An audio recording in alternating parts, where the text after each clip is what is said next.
Hey guys, welcome back to all on my YouTube channel that is Shakuntala guide classes. तो आपका एक बार फिर से स्वागत है। जैसे कि आपको पता है हमने हमारी टीचिंग एप्टीट्यूड के 200 प्लस MCQ जो सीरीज़ है वो स्टार्ट की हुई है, जिसके अंदर गाइस हमने ऑलमोस्ट अभी 40 प्लस MCQ जो है वो डिस्कस कर लिए। तो आज के क्लास में हम हमारे आगे के MCQs को डिस्कस करते हैं। तो चलिए हम स्टार्ट करते हैं।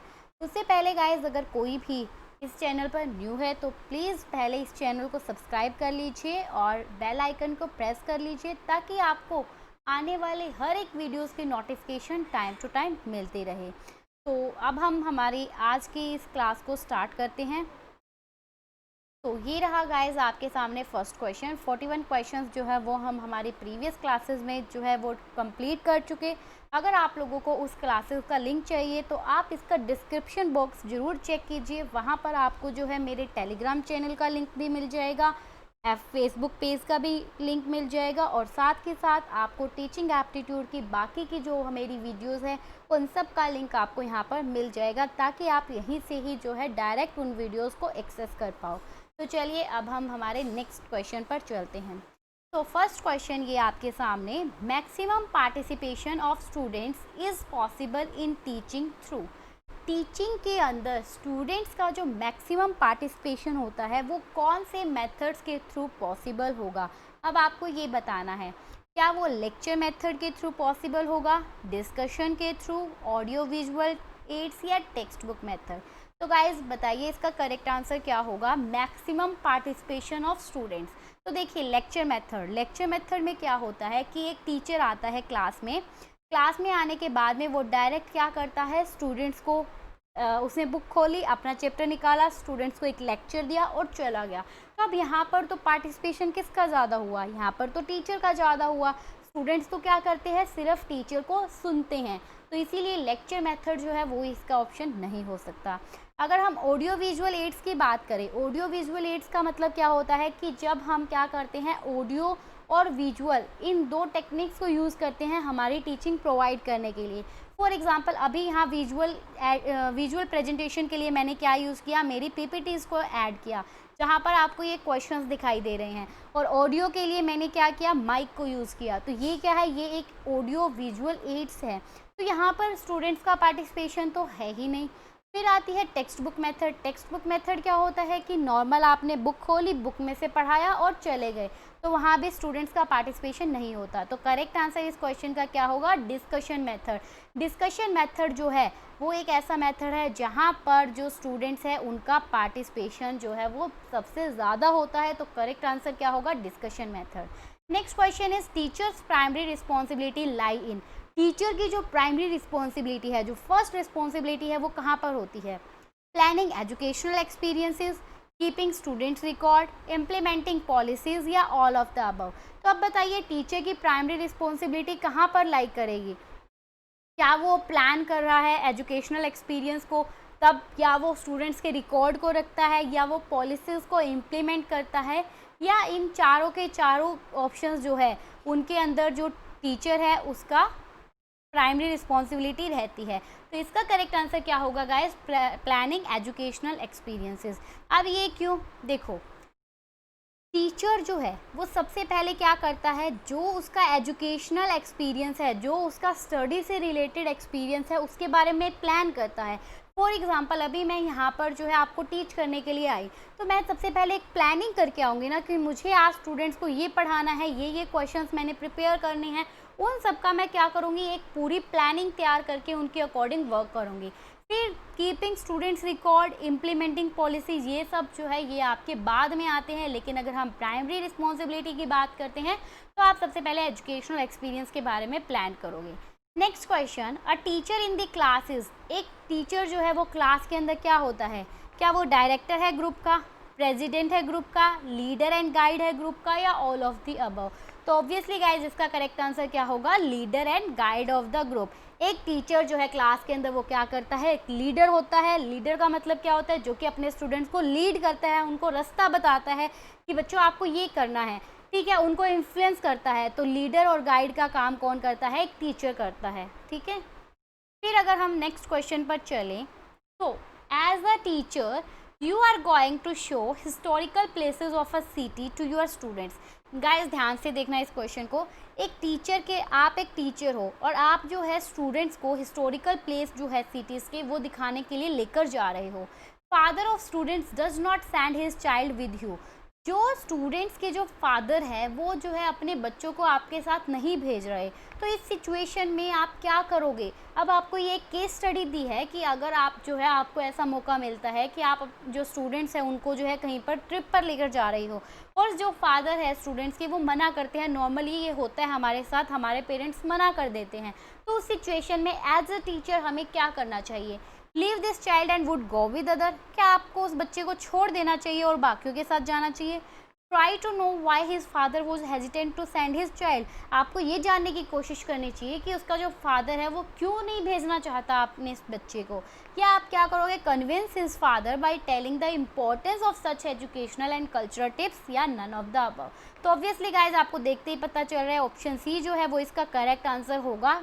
कैसे, अब अगर मान लीजिए आपके फादर आपको नहीं भेज रहे तो आप क्या करोगे, आप एज अ टीचर उनको कन्विंस करने की कोशिश करोगे, उनको इम्पोर्टेंस बताओगे कि जहाँ हम लेकर जा रहे हैं वो कितना इम्पोर्टेंट प्लेस है, हिस्टोरिकल प्लेस है, बच्चों को वहाँ से बहुत सारी नॉलेज मिलेगी। तो जब आप अपने उनके पेरेंट्स को बताओगे उनके बारे में, उनकी इम्पोर्टेंस के बारे में बताओगे तो और उनको कन्विंस करने की कोशिश करोगे ताकि वो बच्चा भी आपके साथ जा सके।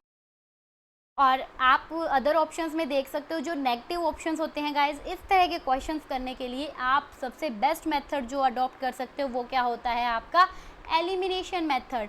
आप एलिमिनेशन मेथड को यूज़ कीजिए। एलिमिनेशन मेथड से आपके हर एक क्वेश्चन का आंसर निकलेगा। अब यहाँ देखिए, leave this child and would go with other, ये क्या है, एक नेगेटिव सेंस आ रही है कि आप उस बच्चे को छोड़कर बाकियों के साथ चले जाओ, तो ये तो कोई बात नहीं बनी।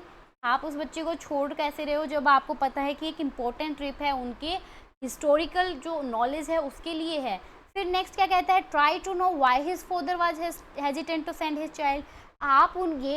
आप ये जानने की कोशिश जरूर करोगे कि उसका फादर क्यों नहीं भेजना चाहता, बट आपका मेन मोटिव क्या है, उसको कन्विंस करना। तो ऑप्शन सी जो है वो सबसे करेक्ट जो है यहाँ पर अप्रोप्रिएट आंसर है। Next question, all of the following are the characteristic feature of an effective teacher except. ये सारी की सारी जो है कैरेक्टरिस्टिक फीचर होते हैं एक इफेक्टिव टीचर की, एक अच्छे टीचर के लिए ये जो है ये सारी फीचर्स होनी चाहिए एक्सेप्ट किस चीज़ को छोड़कर।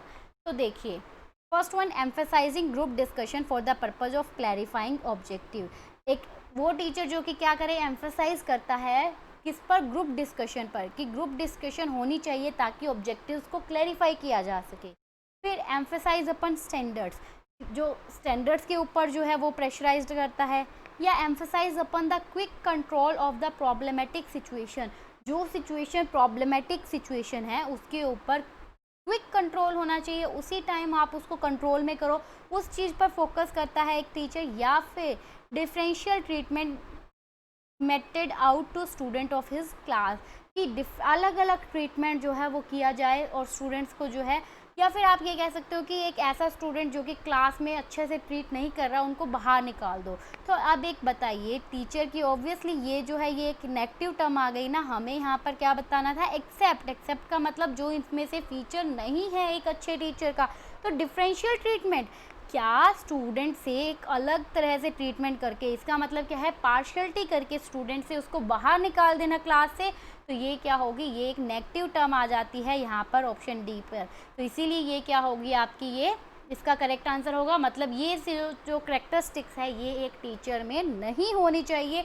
डिफरेंशियल ट्रीटमेंट जो है वो उसे नहीं करना चाहिए स्टूडेंट से, उसे जो है अपने स्टूडेंट्स के साथ सबके साथ इक्वली ट्रीट करना चाहिए। Okay, next question, in our present society where values are deteriorating the excellent education will be which।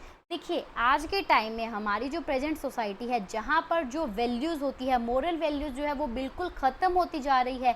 आज के टाइम में जो आप कह सकते हो स्टूडेंट्स हैं वो इवन टीचर की रिस्पेक्ट तक नहीं करते, मतलब जो मोरल वैल्यू है वो बिल्कुल गिरती जा रही है।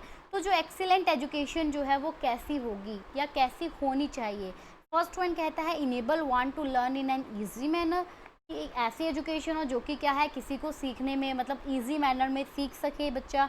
या exaggerate the competition in the society, जो कि सोसाइटी में से कंपटीशन को ही बाहर निकाल दे, या work for reestablishment of human and cultural value, या जो कि क्या करे, जो ह्यूमन या जो कल्चरल वैल्यू है उसके रीस्टैब्लिशमेंट के लिए ऊपर वर्क करे, या डी एक्सीलरेट करे social change in the society, जो सोसाइटी के अंदर जो सोशल चेंज है उसको क्या करे, डी एक्सीलरेट करे, उसको जो है बढ़ावा ना दे। तो इसका करेक्ट आंसर क्या होगा, ऑप्शन नंबर सी। इसका मतलब क्या है कि जो सोसाइटी के अंदर मॉरल वैल्यू गिर रही है उसके लिए आपको आपकी एजुकेशन ऐसी होनी चाहिए जो कि किस पर काम करे, रीइस्टैब्लिशमेंट करना ह्यूमन और कल्चर वैल्यू, ताकि जो आज के जो सिटीजन्स हैं, जो बच्चे हैं, उनके अंदर क्या हो सके, मॉरल वैल्यू दोबारा से इस्टेब्लिश हो सके, दोबारा से उनके अंदर जो है मॉरल वैल्यू डालना। ये आज की जो एजुकेशन है, एक्सीलेंट जो एजुकेशन है, वो ऐसी होनी चाहिए कि उनको दोबारा से जो है ह्यूमन और कल्चरल वैल्यू की नॉलेज दी जाए। Clear? Next question. While teaching in the class, one of your students pointed out your mistake. What will you do in such a condition? मान लीजिए आप क्लास के अंदर टीच कर रहे हो, और ऑब्वियसली होता है गाइज, कोई भी जो है परफेक्ट नहीं होता, पढ़ाते पढ़ाते हो सकता है बहुत सारी मिस्टेक हो जाती है एक टीचर से। इवन अगर मैं मेरी बात करती हूँ, मैं भी आपको पढ़ाते पढ़ाते हो सकता है कि कुछ ना कुछ मिस्टेक्स कर जाऊँ। तो जब आप टीच करते हो क्लास में, आपके किसी स्टूडेंट्स ने आपकी मिस्टेक्स को पकड़ लिया, तो उस कंडीशन में एक टीचर को क्या करना चाहिए, आपको क्या करना चाहिए? तो देखिए, you leave the class for the day, आपको क्लास छोड़कर ही चले जाना चाहिए? बिल्कुल भी नहीं भाई, गलती इंसान से ही होती है। क्या हो गया, गलती हो गई, बच्चों ने पकड़ लिया, तो क्या आप क्लास छोड़ के चले जाओगे? नहीं। You scold the child and angrily resist him, आप जो है उस बच्चे को डांट लगाओगे बहुत ज़ोर से, और गुस्से में उसे जो है मतलब डांट फटकार लगाओगे, ये भी गलत है। भाई अगर आपने गलती करी है तो बच्चे तो पकड़ेंगे उस गलती को, तो इसका मतलब ये थोड़ी है कि आप उनको डांट दोगे, मार दोगे, ठीक है? या फिर you feel sorry for committing a blunder, आप जो है सॉरी बोलोगे कि जो आपसे मिस्टेक हुई है उसके बारे में आप जो उनसे सॉरी फील करोगे, या you will not show any emotion, या आप कुछ भी शो करोगे ही नहीं, कोई इमोशन शो नहीं करोगे। तो इसका करेक्ट आंसर क्या होगा, option number C. It means आप जो है आपने जो गलती की है उसके लिए आप क्या करोगे, आप बच्चों से सॉरी फील करोगे। अब पढ़ाते पढ़ाते अगर मैंने कोई गलती कर दी, अगर हो भी जाता है गाइस कोई मिस्टेक, तो आप मुझे कमेंट सेक्शन में बताइए। ऑब्वियसली अगर मेरी कोई मिस्टेक है देन मैं आपसे सॉरी फील करूँगी, बिकॉज कोई भी जो पर्सन है वो परफेक्ट नहीं होता। हर कोई यहाँ पर क्या है, कहीं ना कहीं कुछ ना कुछ मिस्टेक्स ज़रूर करते हैं, और यही लाइफ है कि हम किसी ना किसी से कुछ ना कुछ सीखते रहते हैं। अब हम टीचर हैं, लेकिन टीचर आप लोग भी सब टीचर हो, नॉट ओनली मी। जो भी यहाँ हम जो नेट की प्रिपरेशन कर रहे हैं, सब जो है ऑलरेडी एक टीचर बन चुके हैं, ठीक है? पीजी कर चुके हैं आप, अपनी ग्रेजुएशन हो चुकी है, तो इसका मतलब हम एक टीचिंग के बस एक ही स्टेप दूर है और हम एक टीचर बन चुके हैं।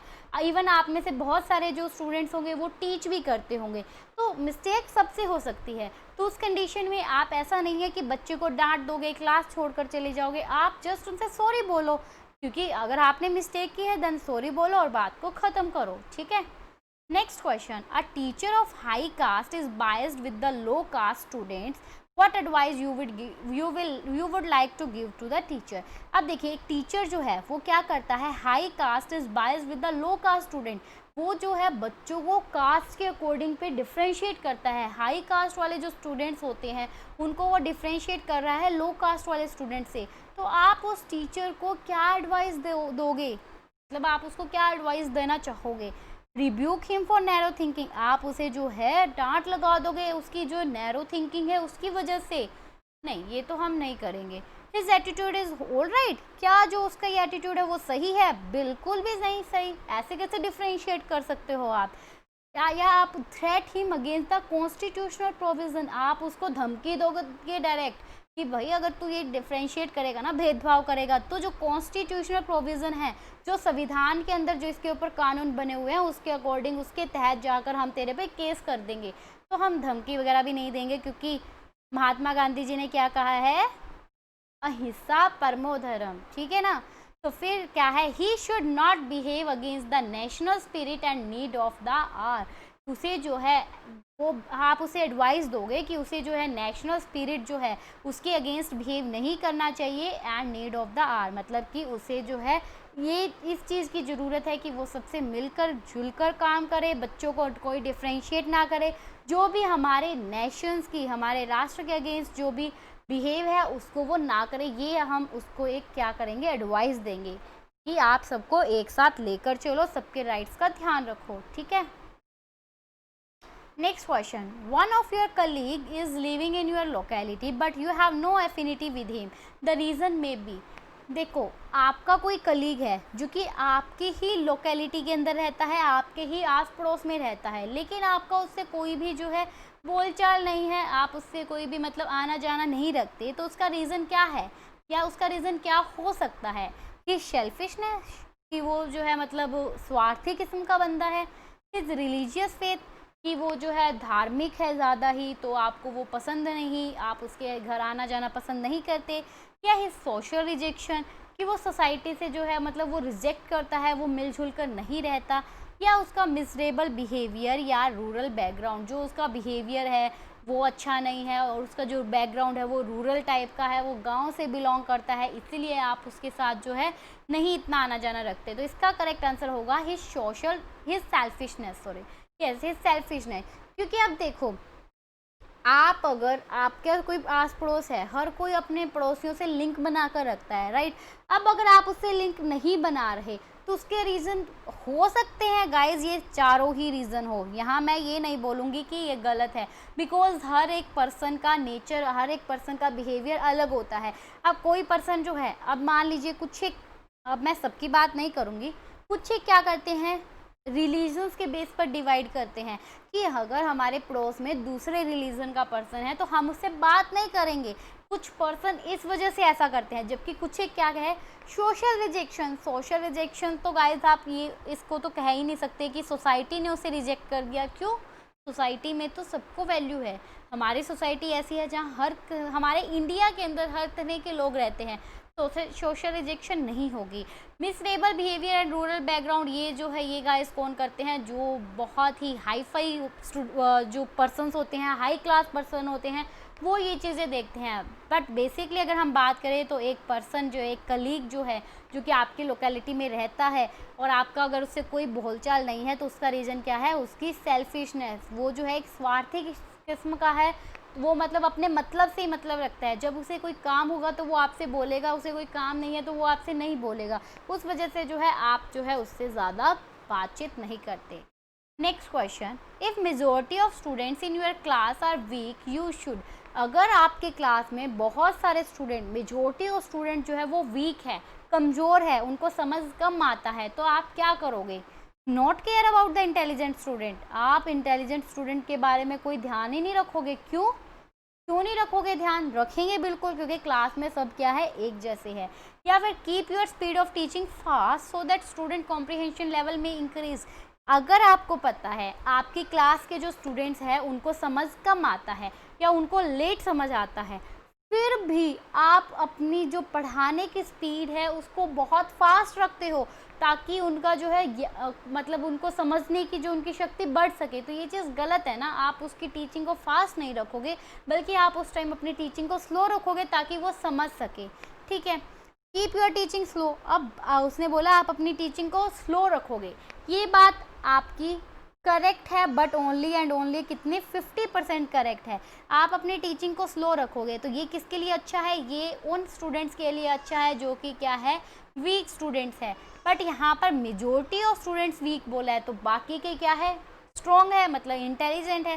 तो फोर्थ ऑप्शन जो है वो यहाँ पर बिल्कुल सही बैठता है। वो क्या कहता है, कीप योर टीचिंग स्लो। अपनी टीचिंग को स्लो रखोगे along with some extra guidance to bright people, कि आप जो बच्चे कमज़ोर है, जो वीक है, उनके लिए तो अपने टीचिंग को स्लो रखोगे, लेकिन साथ के साथ आप जो है जो ब्राइट स्टूडेंट्स है, जो इंटेलिजेंट स्टूडेंट्स हैं, उनको भी गाइडेंस देते रहोगे, ताकि उनको ये ना लगे कि हम जो है बिल्कुल भी मतलब हमारा जो सिलेबस है बहुत स्लो हो रहा है या फिर बहुत ही आराम से टीचर करवा रही है। तो उसके लिए आप जो उनको एक्स्ट्रा गाइडेंस देते रहोगे, ताकि वो भी मोटिवेटेड रहे और जो वीक स्टूडेंट्स हैं वो भी अपने आप को इम्प्रूव कर सके। तो ऑप्शन डी जो है वो इसका क्या हो जाएगा, करेक्ट आंसर हो जाएगा। Next question, arrange the following teaching process in order. ये आपको टीचिंग प्रोसेस दी है, आपको इनको ऑर्डर में अरेंज करना है। तो देखिए, सबसे पहले इसने क्या दिया है, relating the present knowledge with previous, evaluation, reteaching, formulating objective, presentation of material. तो अब इस तरह के क्वेश्चन के लिए गाइस देखो, सबसे पहले आपको पता है क्या सेट होते हैं, ऑब्जेक्टिव। सबसे पहले ऑब्जेक्टिव सेट होते हैं और लास्ट प्रोसेस क्या होती है, इवैल्यूएशन। आपको इतना पता है, ठीक है। लेकिन ध्यान से देखना, अभी ज़रूरी नहीं लास्ट प्रोसेस आपकी इवैल्यूएशन हो, क्योंकि हमें यहाँ पर टीचिंग की प्रोसेस बतानी है। तो टीचिंग की प्रोसेस में सबसे पहले हम क्या करते हैं, ऑब्जेक्टिव्स को फॉर्मुलेट करते हैं। क्लियर? तो हम यहाँ ऑब्जेक्टिव्स को फॉर्मुलेट करेंगे। तो फोर्थ जो है, देखिए फोर्थ आपका यहाँ पर आ रहा है, यहाँ पे भी फर्स्ट पे फिफ्थ है, यहाँ पे सेकंड है, यहाँ पे फर्स्ट है।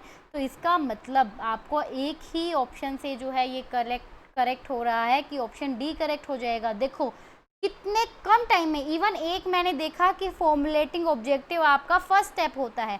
तो जैसे ही मैंने फर्स्ट स्टेप देखा, बाकी के सारे तो एलिमिनेट हो गए, क्योंकि यहाँ पर पहले फर्स्ट आ रहा है, फिर सेकंड आ रहा है, फिर फिफ्थ आ रहा है। तो इसका मतलब करेक्ट आंसर आपको पता लग गया, ऑप्शन नंबर डी। बाकी के ऑप्शंस देखने की ज़रूरत ही नहीं है, बट हम अभी देखेंगे क्योंकि हमें सीखना है। तो देखिए सबसे पहला आपका ऑब्जेक्टिव क्या होता है, सबसे पहला क्या है, ऑब्जेक्टिव्स को फॉर्मुलेट करना। उसके बाद में आप क्या करते हो, प्रेजेंट नॉलेज को रिलेट करते हो प्रीवियस नॉलेज के साथ स्टूडेंट्स की, क्योंकि जो स्टूडेंट्स ने जो है अभी सीखना है उसको अगर आप उसकी पहले वाली नॉलेज से रिलेट करोगे तो स्टूडेंट्स बहुत जल्दी उस चीज़ को सीख जाएगा।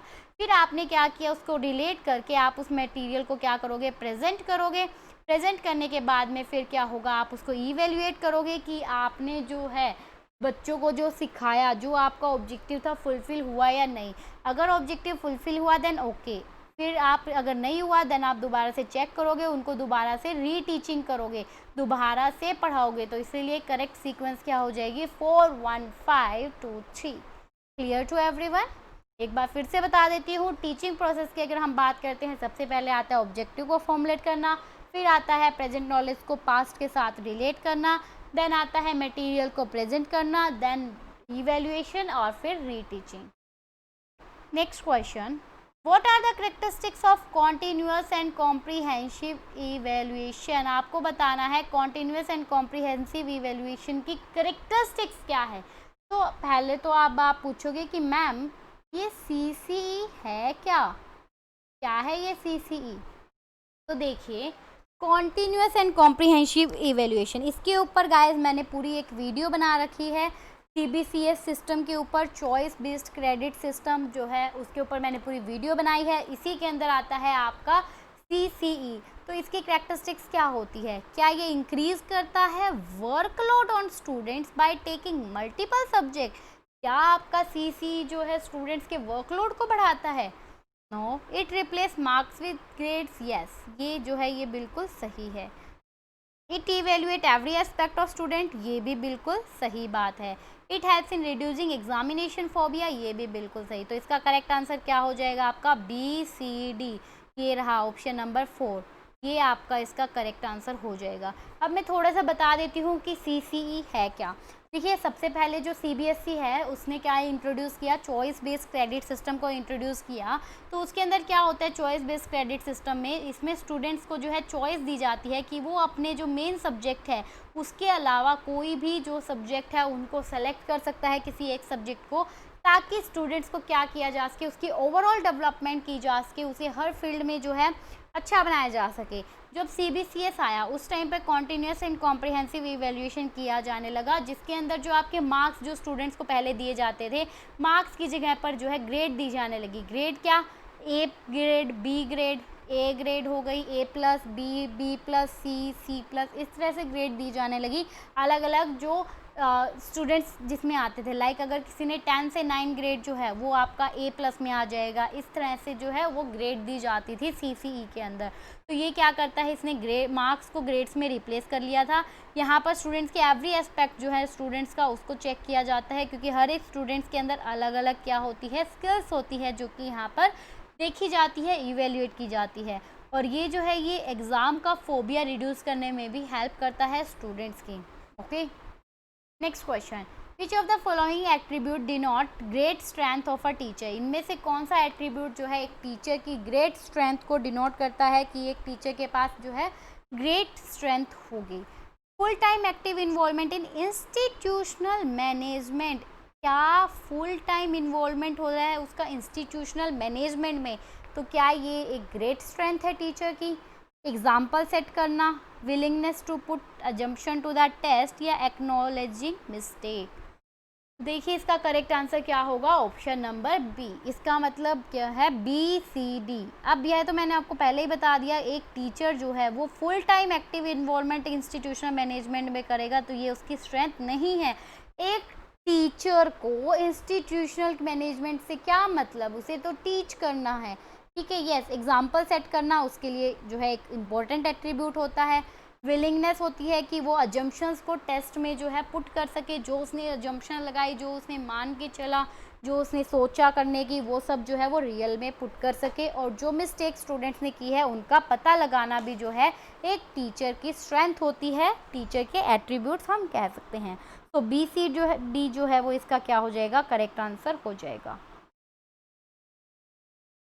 अब आता है हमारा next question, which one of the following statement is correct in the contest of multiple choice question. हमें मल्टीपल चॉइस क्वेश्चन जो है, जो एमसीक्यूज जो हम करते हैं, जो हमारे नेट के एग्जाम में आते हैं, एमसीक्यूज होते हैं, उनके बारे में बतानी है कौन सी स्टेटमेंट करेक्ट है। फर्स्ट वन क्या कहता है, they are more objective than true false type question. जो एमसीक्यूज क्वेश्चन होते हैं वो ज़्यादा ऑब्जेक्टिव होते हैं ट्रू फॉल्स टाइप क्वेश्चन से। तो क्या ये बात सही है? यस, हम कह सकते हैं ये सही है। फिर हम अगर दोबारा पढ़े नेक्स्ट ऑप्शन, नेक्स्ट क्या कहता है, they are less objective than ऐसे टाइप क्वेश्चन। क्या ये ऐसे टाइप क्वेश्चन से कम ऑब्जेक्टिव होते हैं? बताइए, गलत है ये बात तो, क्योंकि ऐसे टाइप क्वेश्चन से ये जो है ये ऑब्जेक्टिव ज़्यादा होते हैं।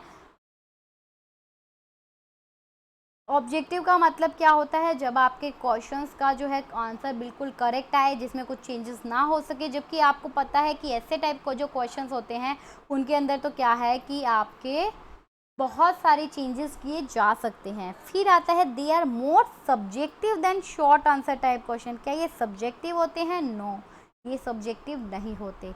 दे are more subjective than true false type question. क्या ये ज़्यादा सब्जेक्टिव होते हैं? नहीं। तो इसका करेक्ट आंसर क्या आएगा कि ये ट्रू फॉल्स टाइप जो क्वेश्चन है उनसे भी ज़्यादा ऑब्जेक्टिव होते हैं, ज़्यादा एक्यूरेट होते हैं, करेक्ट होते हैं। इसलिए ऑप्शन ए जो है वो आपका करेक्ट हो जाएगा। Next question, what are required for good teaching. एक अच्छी टीचिंग के लिए किन किन चीज़ों की रिक्वायरमेंट होती है, आपको ये बताना है।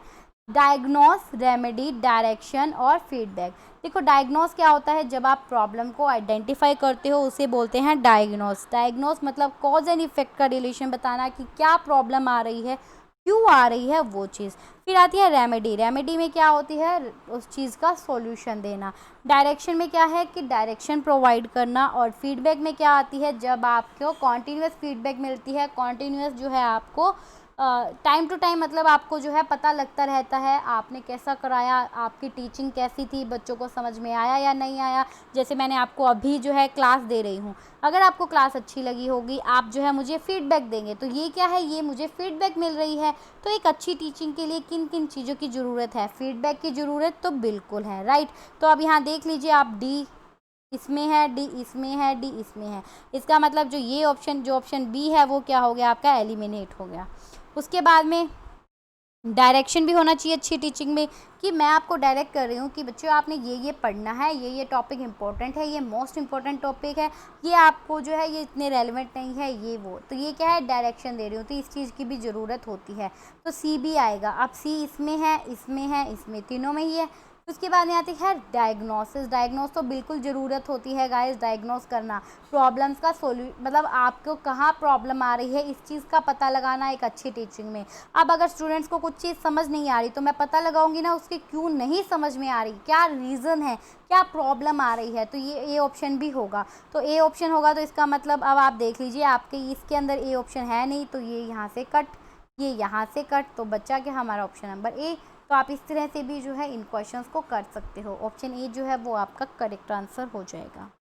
Next question, the main objective of student evaluation of a teacher are. जो स्टूडेंट्स इवेल्युएशन करते हैं टीचर्स को, उनका मेन ऑब्जेक्टिव क्या होता है। ध्यान से पढ़िए क्वेश्चन को। Main objective of student evaluation of teachers, student teacher को इवेल्युएट करते हैं। तो फर्स्ट ऑब्जेक्टिव क्या दे रखा है, to gather information about student weakness. तो अब मुझे ये बताइए, मैंने आपको पहले ही बोला क्वेश्चन को ध्यान से पढ़िए, यहाँ पर टीचर की इवैल्यूएशन की जा रही है, तो स्टूडेंट की वीकनेस की इन्फॉर्मेशन गेट क्यों करेंगे भाई हम? ये तो गलत हो गया ना। स्टूडेंट्स की वीकनेस तो हमें चेक करनी नहीं है, हमें तो टीचर को देखनी है। फिर क्या है, to make teachers take teaching seriously. और ऑब्जेक्टिव क्या है कि ये चेक करना कि टीचर जो है वो टीचिंग को एक सीरियसली वे में ले, सीरियसली जो है उस चीज़ को पढ़ाए, अच्छे से पढ़ाए। नेक्स्ट क्या है, to help teacher adopt innovative methods of teaching. Yes, अब स्टूडेंट जो है वो अगर इवेल्युएट करेंगे हमारी टीचिंग को, टीचर्स की टीचिंग को, तो वो क्या है, वो टीचर की हेल्प करेंगे कि वो क्या कर सके, टीचिंग के इनोवेटिव मेथड जो नए नए मेथड्स हैं उनको अडॉप्ट करने में उनकी हेल्प कर सके। To identify the area of further improvement in teacher trades, कि ये जो है ये और किस लिए इवैल्यूएशन किया जाता है, ताकि फर्दर इम्प्रूवमेंट का एरिया पता लग सके कि एक टीचर के किस एरिया के अंदर, किस स्टेट में जो है आगे और फर्दर इम्प्रूवमेंट करनी है, किस टॉपिक में उसने और मेहनत करनी है। ये सब चीज़ें जो है ये आपको इवैल्यूएशन से ही पता लगेगा, जो कि स्टूडेंट्स आपको इवैल्यूएट करके बताएगा। तो इसीलिए तो गाइज़ हम बार बार आपको बोलते हैं कि गाइज़ बताओ आपको कहीं पर कोई प्रॉब्लम है, आपको कैसा लगा, आपको समझ आया या नहीं आया। तो वो किस लिए, क्योंकि स्टूडेंट्स ही एक होते हैं जो कि बहुत अच्छे से एक टीचर को इवैल्यूएट कर सकते हैं। तो इसका करेक्ट आंसर आपका क्या हो जाएगा, B C D, option second जो है वो करेक्ट आंसर होगा। Next question, identify the important element और teacher has to take cognizance of while addressing students in a classroom. आपको बताना है, इम्पोर्टेंट एलिमेंट बताना है जो कि एक टीचर जो है वो चेक करेगा जब भी वो स्टूडेंट्स को क्लासरूम के अंदर को एड्रेस करता है। मतलब जब एक टीचर क्लास में जाता है, क्लास में जाने के बाद में जब वो स्टूडेंट्स को एड्रेस करेगा कि मतलब उनसे इंट्रोडक्शन लेगा, उनको बताएगा आज हमें क्या पढ़ना है क्या नहीं पढ़ना, तो इम्पोर्टेंट एलिमेंट क्या होगा, अवॉइडेंस ऑफ प्रॉक्सिमिटी। ठीक है, उसे प्रॉक्सिमिटी अवॉइड करनी चाहिए, no doubt. Voice modulation, voice को मॉड्यूलेट करना, रिपीटेटिव पॉज या फिक्स्ड पोस्चर। फिक्स्ड पोस्चर तो गाइस उसे नहीं रखना चाहिए, क्योंकि अगर एक टीचर क्लास में आता है आके वो एक फिक्स स्टैचू बन के खड़ा हो गया, तो क्या ये चीज़ अच्छी है, क्या एक इम्पॉर्टेंट एलिमेंट होगा, नहीं। रिपीटेटिव पॉज, बार बार रुकना, एक एक मिनट में रुकना। अब देखो अगर मैं आपको पढ़ा रही हूँ, एक एक मिनट में रुक रुक कर पढ़ाऊँगी, तो ये आप क्या हो जाएगी, बिल्कुल आप थोड़े टाइम में ऐसे लगेगा कि बस करो मैम मत पढ़ाओ। ठीक है, और सेकंड क्या आता है, वॉइस मॉड्यूलेशन। यस, आप अपनी अगर वॉइस को मॉड्यूलेशन करते हो, बार बार उसको चेंज करना, जैसे कि जहाँ पर मुझे लग रहा है इस लाइन में मुझे थोड़ा सा प्रेशर देना है, थोड़ी इंपॉर्टेंट लाइन है, तो मैं क्या करूँगी, अपने वॉइस को उसी टाइम पर मॉड्यूलेट कर लूँगी, चेंज कर लूँगी। अब जैसे अगर मैं बोलती हूँ कि कोई लाइन आई है, मैं आपको समझा रही हूँ, एकदम से मैं बोलती हूँ बच्चों इसका आंसर ऑप्शन 2 होगा, एक मैंने बोला बच्चों इसका करेक्ट आंसर ऑप्शन 2 है। ये क्या है, ये मैं अपनी वॉइस में मॉड्यूलेशन कर रही हूँ, चेंजेस कर रही हूँ, तो ऑप्शन बी इसका करेक्ट होगा। Next question, select the alternative which consist of positive factors contributing to effectiveness of teaching. आपको उनमें से वो अल्टरनेटिव सेलेक्ट करने हैं जो कि पॉजिटिव फैक्टर्स होते हैं, जो कि कंट्रीब्यूट करते हैं टीचिंग की इफेक्टिवनेस को। तो अब इसमें से बताइए कौन सा जो है अल्टरनेटिव होगा पॉजिटिव फैक्टर्स के रिगार्डिंग में। Teacher knowledge of the subject, teachers की नॉलेज सब्जेक्ट के बारे में, ठीक है, ये हो सकता है, ये मतलब होगा। टीचर का सोशियो इकोनॉमिक बैकग्राउंड, अरे बैकग्राउंड से हमें क्या मतलब, टीचर कहाँ से है, क्यों है, किस लिए है, हमें उस चीज़ से कोई मतलब नहीं। अब इवन इतने सारे स्टूडेंट्स जो मेरी वीडियो देख रहे होंगे, उन्हें नहीं पता कि मैं कहाँ से बिलोंग करती हूँ, मैं कहाँ से हूँ, मेरा होम टाउन कहाँ है, मेरा रेजिडेंस एरिया कहाँ है, कुछ नहीं पता। तो उससे आपको क्या मतलब, आप जो है स्टडी कर रहे हो, मैं आपको पढ़ा रही हूँ, आप मुझसे पढ़ रहे हो, ठीक है, तो बैकग्राउंड से हमें कोई मतलब नहीं। Communication skill of teacher, yes it's true. अब मैं आपको पढ़ा रही हूँ, मैं आपको किस तरह से मेरे टॉपिक समझा रही हूँ। देखो कम्युनिकेशन के अंदर जो मेन थिंग क्या होती है भाई, सेंडर जो चीज़ बता रहा है रिसीवर उसी वे में उसको समझे। अब मैं आपको ये क्वेश्चन समझा रही हूँ, जिस वे में मैं आपको समझाना चाह रही हूँ आप उसी वे में उसको समझो। ये क्या होती है, ये एक कम्युनिकेशन स्किल होती है टीचर की। तो यस, कम्युनिकेशन जो स्किल है टीचर की वो भी क्या है, एक इफेक्टिवनेस जो है टीचिंग की, उसके अंदर एक इम्पोर्टेंट फैक्टर होता है। Next, teacher ability to please the student, बिल्कुल भी नहीं कि चापलूसी करना। स्टूडेंट्स को कहते हैं ना कि एक टीचर में एबिलिटी होती है कि स्टूडेंट्स उसके आगे पीछे घूमते हैं, ये वो, मतलब जब चापलूस टाइप के आ जाते हैं तो वो एबिलिटी नहीं होनी चाहिए। Teacher personal contact with students, no. Teacher को पर्सनल कॉन्टेक्ट से क्या मतलब, ठीक है। अब इवन मैं जो हूँ, अब आपको टीच कर रही हूँ, बहुत सारे स्टूडेंट्स ऐसे हैं जिनके पास मेरा कॉन्टेक्ट नंबर नहीं है, जो मुझे पर्सनली जानते नहीं हैं, वो सिर्फ मेरी वीडियोस देख रहे हैं, तो पर्सनल कॉन्टेक्ट कहाँ हुआ, राइट। या फिर teacher competence in managing and monitoring the class transaction, yes, ये होगा कि टीचर में कितनी एबिलिटी है, कितना उसमें कॉम्पिटेंस है कि वो अपनी जो क्लासरूम की जो ट्रांजेक्शन है, जो क्लासरूम में एक्टिविटी हो रही है, उसको मैनेज कर सके, उसको मॉनिटर कर सके। तो इसका करेक्ट आंसर क्या हो जाएगा गाइज, आपका ऑप्शन नंबर 4, जो कि क्या है आपका A, C और F जो है वो इसका करेक्ट आंसर हो जाएगा। जो कि मैंने आपको बताया, टीचर की नॉलेज होनी चाहिए सब्जेक्ट के बारे में, कम्युनिकेशन स्किल्स होनी चाहिए, और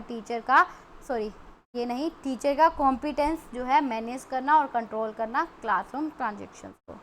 next and last question of today, in which teaching method learner participation is made optimal and proactive, इनमें से कौन से टीचिंग मेथड के अंदर जो लर्नर का पार्टिसिपेशन जो है वो क्या है, बहुत इम्पोर्टेंट होता है, फर्स्ट पे होता है, कि मतलब लर्नर का पार्टिसिपेशन जो है वो ज़रूरी है, इनमें से किस मेथड में। तो देखिए, अब यहाँ पर आप कंफ्यूज हो गए पक्का, और ये क्वेश्चन बहुत इंपॉर्टेंट क्वेश्चन है गाइस, बहुत बार रिपीट होता है और यहाँ पर स्टूडेंट्स कंफ्यूज होते ही होते हैं। तो अब देखिए, अब आपको दिया हुआ है फर्स्ट ऑप्शन क्या है, डिस्कशन मेथड, सेकंड क्या है, बज सेशन मेथड, फिर आता है ब्रेनस्टॉर्मिंग मेथड एंड देन आता है प्रोजेक्ट मेथड। तो अब देखिए, अब इसका करेक्ट आंसर क्या होगा। अब बज सेशन मेथड जो है गाइस वो तो नहीं हो सकता, ठीक है, क्योंकि बज सेशन मेथड में क्या होता है कि जैसे कहते हैं ना, ग्रुप के अंदर ऐसे फुसफुसाहट करनी, जो आपस में कानाफूसी करते रहते हैं, वो होगा बज सेशन मेथड। फिर आता है ब्रेनस्टॉर्मिंग सेशन मेथड। ब्रेनस्टॉर्मिंग के अंदर क्या होता है, जब नंबर ऑफ आइडिया जो है जब निकलते हैं, मतलब कि ब्रेनस्टॉर्मिंग के अंदर क्या है, इसके अंदर स्टूडेंट्स को बोल दिया जाता है कि आपके पास ये क्वेश्चन है, आप जितने आइडिया देना चाहते हो आप यहाँ पर दे सकते हो, वो आपका कहलाता है ब्रेनस्टॉर्मिंग सेशन मेथड। यहाँ पर ये एक ना पॉजिटिव प्रोसेस होती है, मैं आपको क्लियर कर दूँ, जो ब्रेनस्टॉर्मिंग सेशन मेथड है ये एक पॉजिटिव प्रोसेस होती है, क्योंकि यहाँ पर जितने भी आइडिया होते हैं उनको कलेक्ट किया जाता है, किसी को भी रिजेक्ट नहीं किया जाता, और फिर जो उन्हें सबसे बेस्ट लगता है वो उसको अडॉप्ट करते हैं। और फिर आता है प्रोजेक्ट मेथड। प्रोजेक्ट मेथड में क्या होता है, जो कि आप कह सकते हो जब आप सेल्फ कुछ काम करते हो, लर्न करते हो, आप खुद से करके, मतलब आप खुद करके चीज़ों को सीखते हो, ठीक है। और डिस्कशन मेथड में क्या होता है, जब आपस में डिस्कशन की जाती है। तो इसका करेक्ट आंसर आप लोगों को डाउट होगा कि मैम इसका करेक्ट आंसर ऑप्शन फर्स्ट भी हो सकता है, ऑप्शन फोर्थ भी हो सकता है। I agree with you, because कहीं पर आपको मिलेगा डिस्कशन मेथड, कहीं पर आपको मिलेगा प्रोजेक्ट मेथड। बट अगर आपको ये दोनों ही ऑप्शन मिलते हैं तो आप किसको सेलेक्ट करोगे, आप प्रेफरेंस दोगे प्रोजेक्ट मेथड को, क्योंकि सबसे मेन जो स्टूडेंट्स का जो पार्टिसिपेशन होता है, या आप कह सकते हो लर्नर जो है सबसे ज़्यादा ज़रूरी होता है प्रोजेक्ट मेथड के अंदर। अब मैंने आपको कोई असाइनमेंट दी है, अब वो असाइनमेंट तो आपको बनानी ही पड़ेगी ना, वहाँ पर आपका सबसे ज़्यादा रोल हुआ, सबसे ज़्यादा पार्टिसिपेशन होगा आपका, आप हर चीज़ बनाओगे, हर चीज़ सर्च करोगे और देन उसके मेरे पास बना कर लेकर आओगे। डिस्कशन भी होता है, बट अगर हमें डिस्कशन और प्रोजेक्ट दिया है तो हम किसको सेलेक्ट करेंगे, प्रोजेक्ट मेथड को सेलेक्ट करेंगे। ये बात नोट कर लीजिए, आपको बहुत सारे क्वेश्चंस में देखने को मिलेगी, सो प्लीज़ कंफ्यूज मत होना। अगर प्रोजेक्ट दिया है सबसे पहले प्रेफरेंस दोगे प्रोजेक्ट को, देन आप प्रेफरेंस दोगे डिस्कशन मेथड को। तो गाइज़ ये थे हमारे आज के कुछ क्वेश्चंस, जो कि हमने यहाँ पर 20 क्वेश्चंस को डिस्कस किया। आई होप आपको जो है ये क्लास अच्छी लगी होगी। अगर आपको मेरी क्लास अच्छी लगी तो ऐसे ही मेरी क्लास को लाइक करते रहिए, रेट रिव्यू करते रहिए, नीचे फीडबैक ज़रूर देना गाइस, ताकि मुझे पता लग सके आप लोगों को मेरी क्लास कैसी लग रही है। अब हम मिलते हैं आपसे न्यू क्लास के अंदर, जहाँ पर हम और बहुत सारे MCQ जो है टीचिंग एप्टीट्यूड के डिस्कस करने वाले हैं। ओके, तब तक के लिए अपनी प्रिपरेशन करते रहिए। All the best, happy learning and crack your JRF।